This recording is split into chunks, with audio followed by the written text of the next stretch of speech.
Nous allons voir ce qu'est une expérience de transfert de noyau et comment on l'étudie.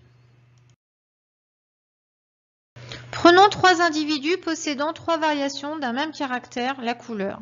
Ils sont issus d'individus ayant eux-mêmes cette couleur depuis des générations. On les fait se reproduire avec des individus portant cette même couleur et eux-mêmes issus d'individus ayant cette couleur depuis plusieurs générations. Par conséquent, la cellule œuf issue de cette reproduction, si elle se développe, donne un individu de cette couleur. On prélève le noyau de la cellule œuf bleue et on va le détruire. On obtient ainsi juste une membrane et un cytoplasme. On prélève le noyau de la cellule œuf jaune.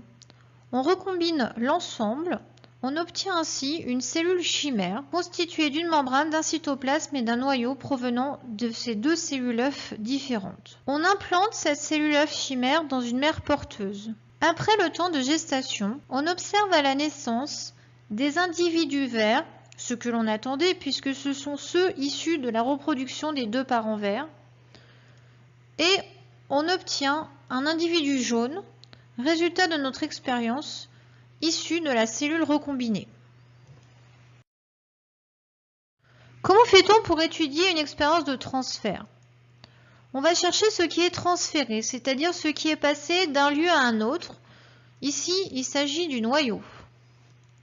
On observe quel changement a entraîné ce transfert au niveau des caractères héréditaires.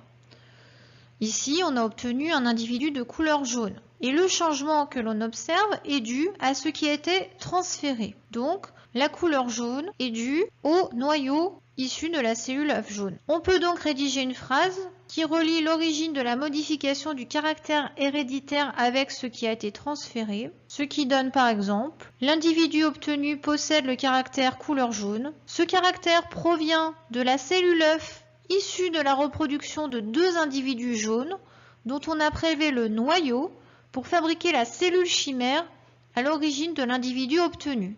L'information couleur jaune est donc localisée dans le noyau.